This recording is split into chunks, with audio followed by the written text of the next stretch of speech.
Hello. Sorry I haven't been around. It's been really busy at the beginning of the year, and I did pre-record some for the January, but then I did try to record for you what I use as a, well, I did that. So what I use as a fertilizers, and I'm going to attach that into this recording, and later on, if I haven't removed that from my laptop, I'm not sure. I'm hoping not. If I don't find it, I just have to do the recording again. So yeah. So because I haven't done the video for a while, I thought that I'd show you some of the things that I have going on, which are little bit, well, some of them are puzzling me, but anyway, let's get on with it and continue. So this is my No ID canary yellow Paphiopedilum. I was waiting it to bloom, and you know what? You know that feeling when you fear the snap? Yep, I broke it. So that was 1.5 years of waiting. I think I have to wait again because yeah, it's like there is coming new growth in there, so it's not maybe a year, but it was so frustrating because this is the only one which is now blooming for me, or was going to bloom for me after my Phalaenopsis, and yeah, tough. I must say I shed some tears there. So yeah. Second thing, do you guys know how this nowadays Phalaenopsis, Japonica cross with Phalaenopsis parisi acts? Because it was growing loads of fruits, which I reported into a bigger pot because there wasn't that many inside of the pot, and it was so small, so I just upsized it. It's been growing the roots, that's all, but it started that new growth there. You might see now a bit better if I bring you closer. Now then, there is the leaf, but it hasn't done anything for months now, so I don't know. Well, you can see it's still growing the roots, and it lost the 4th leaf, but these are like the only ones which are growing. I really don't know how this acts. I have no idea if it has like some sort of like break from growing the leaves and then continuing. Most of the time I've seen people posting about their blooms or something similar, or well, yeah. So if you know this cross, please let me know. I would really like to know how you are taking care of it, because I don't know how I'm taking care of it. It's just standing there and enjoying light. Next one, my King of Taiwan, Hong Dai Hin, I think it's pronounced. If I pronounce it wrong, please forgive me. Yeah. So this one, its friend got, it didn't have enough energy or any building blocks, so it just melted away, so it didn't survive, even though it had like 2 growths. This one had this one and that one as a starting point, so there is like these eyes. I'm not sure if they actually withered away or something, but for some odd reason it seems to be not being able to grow anything from the bottom, so it's growing from the upper part of that pseudobulb. So I'm not sure what's it doing. I would have wanted to have it a little bit more straightened up, because I was thinking that the roots would grow from the bottom, but because it's already grown these roots and I don't want to disturb it, I let it be, give it a water and try to take care of it, and I'm hoping it can survive. It does have small leaf, and I'm waiting it to grow like 2 new pseudobulbs, so I'm able to actually lift it up, repot it and let it grow. But now I just don't want to disturb it, because it doesn't have that many roots. As you can see, it's like that. So it's not doing that well yet, but it's yeah, I think it's going to be okay. I have an issue at this point with this room, because there is the heater. My current humidifiers are not able to actually keep up with the heater, so my humidity goes down to 40%. So yeah, it's like sometimes it's 35, 30. It's been really horrid, the humidity. So I'm thinking of searching for a better humidifier into this room, so I can keep it up in 50%. And let's see. I'm just giving them more water, and that's it. Although this, because the heater has kicked in, we have like -15 to -25 degrees Celsius here at this point, and about meter deep snow. So it's in a way it's a good thing. It's good for our gardens, because that's the thing what our winter normally does. It destroys all the bugs and stuff, so I'm happy about it with my garden. But with our orchids, it's much different. So yeah, I think I'm going to cut it off from here and show you the fertilizers, and then I'm going to continue to record a bit more videos than this one, and hopefully I'm able to actually keep up with the schedule. I'm sure, sorry if I cannot, terribly sorry. It's just something, if I don't have them, if I don't have the time or energy, I'm not going to record. So I hope you are going to understand that. So please be patient. So yeah, so on the fertilizing, talk about what I'm giving my plants to eat. And it's not like I'm going to tell you all the chemical stuff and how everything is affecting and all. There is loads of really good videos about that on YouTube.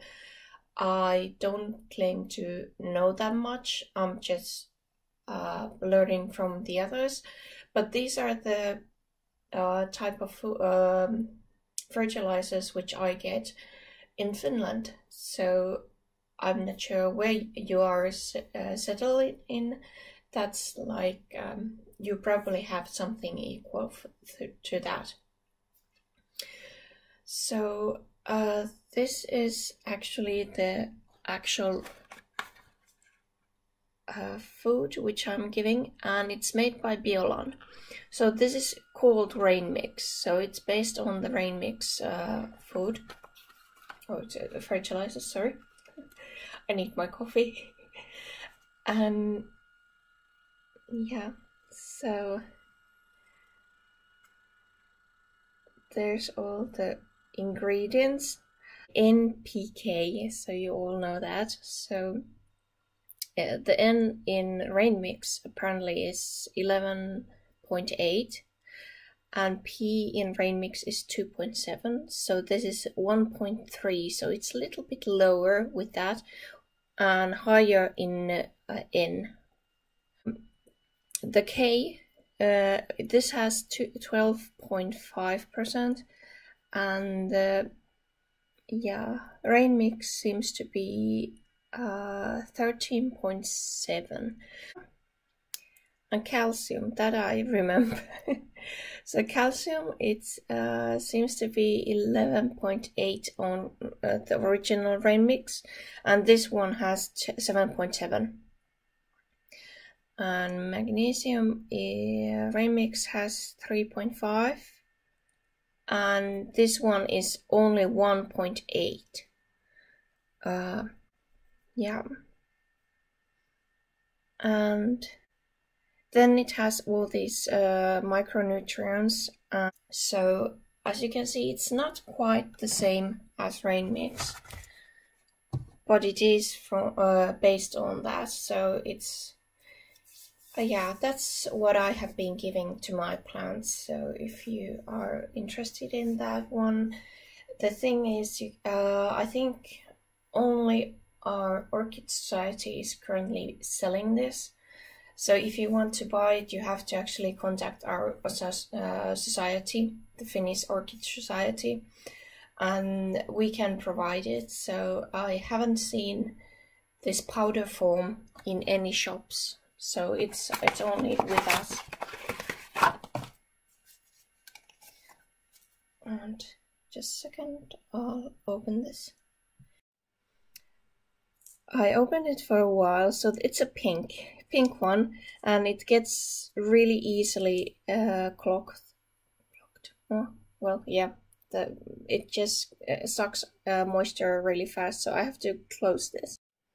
So yeah, it's similar to rain mix, that it just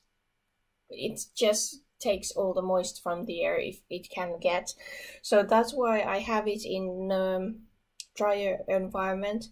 I actually have to go and move this soon because it's in this room, which is really humid. It's not good for it.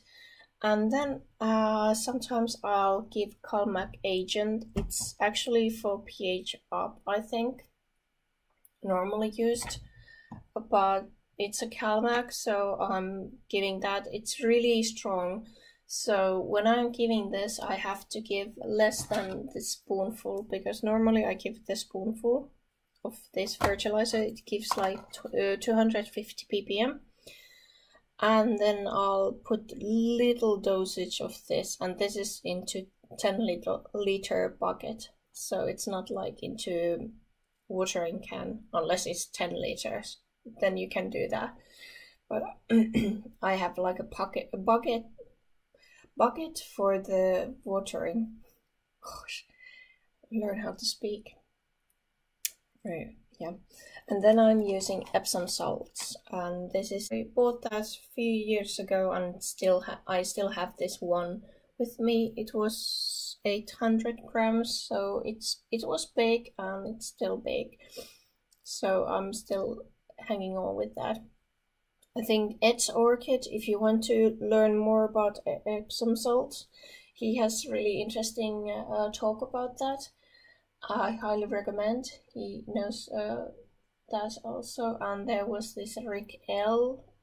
Orchids, which was talking about Calmac and calcium and magnesium and Epsom salts for the orchids. I really haven't researched them. I just give it, and they seems to be doing fine.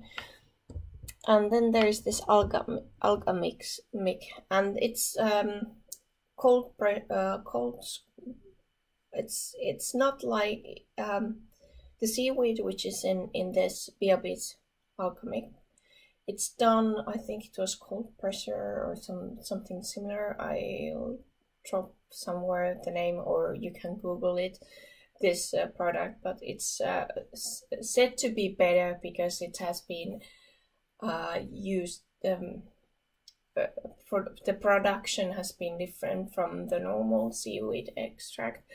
And this is it's like almost like a syrupy type of gluey thing, and it's quite concentrated. So because I was always running out with the seaweed, the liquid, because you had to use it so much, and you get so like small, so something like this, like that size.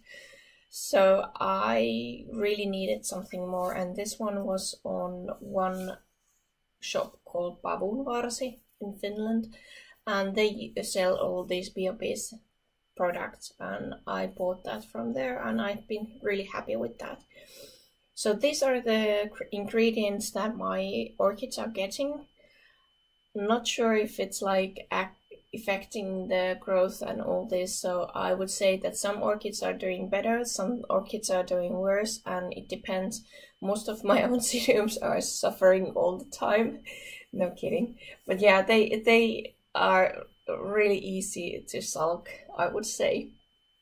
Some are bouncing back already. But yeah, it's what I give them, and I normally give 3 times per month, so it's like weekly basis. During summer I water them more often, but I make sure that 1 week of those in a month they don't get any kind of fertilizers, so it's only giving them water and flushing them. And Calmac and Epsom salts I give maybe 2 weeks from 4, so 2 weeks when I'm feeding. And because the Calmac agent is really it just goes out of the roof, the ppm, when I put it, I have to put it first and measure and maybe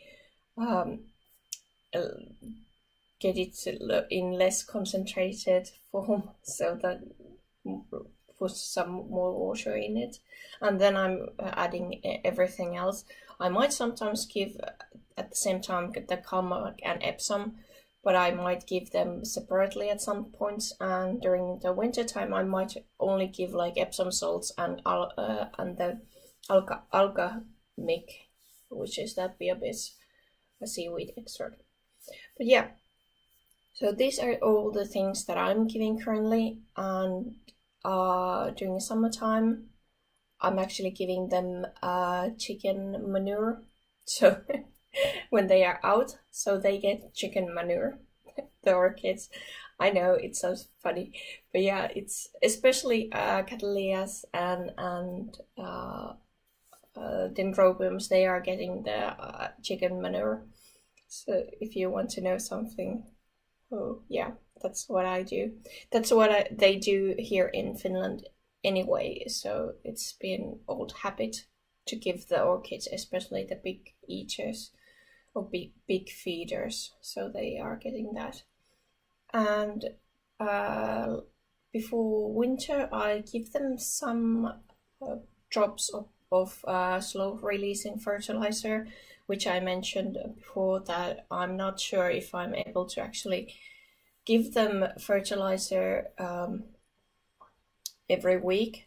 So if I'm giving less than 3 weeks from 4 the fertilizer, I don't have to worry about them not getting enough, and they are under the grow lights, so that's why I'm feeding them normally. Only the ones which are not growing or eating that much, they are getting pure water. So they are the ones which are underneath or close to the windowsill, so they get really little light during the winter time, and those are the big phalaenopsises. I'm not putting them under any grow lights. Sorry for them, but that's the way it goes. They have been functioning well under the lights which they get from nature, and that's it. So yeah, that was all, and I hope this really short video will be somewhat informative if you are interested in these products. And please go and check those videos from those gentlemen. They know better than me. I'm not that into it.